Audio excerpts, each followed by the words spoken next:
Did you know there are ways to save tax-free for both medical costs and childcare costs?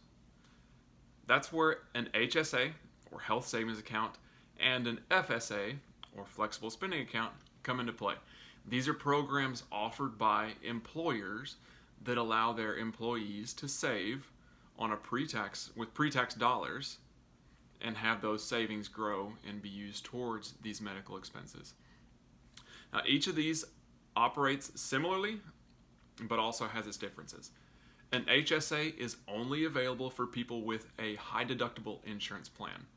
The gist behind an HSA is to have these funds be saved and grow and be used for those high deductibles anytime that there is any type of medical event.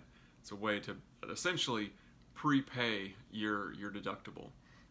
The benefit to an HSA is you fund these with pre-tax dollars, so that decreases your income come tax time. That then grows tax-free, and if it's used for eligible expenses, like a lot of things we've talked about, that gets to be pulled out tax-free.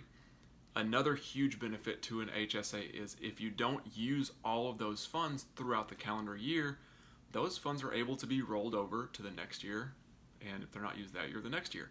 It's a way to make this huge balance there to be paid for any deductibles for the rest of your life. And say you don't use them until retirement, you can then also use those funds in retirement to cover any healthcare cost in retirement as well, and have that be tax-free then too.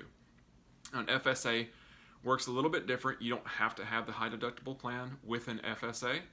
However, it does not have the rollover option with it. It is a use it or lose it.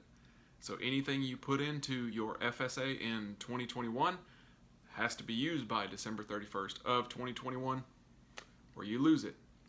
And with an FSA, you can set up a dependent care FSA, and those funds can be used to cover child care costs. So you know you're going to pay X amount of dollars a month for child care. That's a way to set aside money pre-tax and have that go straight towards your child care cost. Now, there are contribution limits to each of these. The FSA has a contribution limit of about $2,000 this year.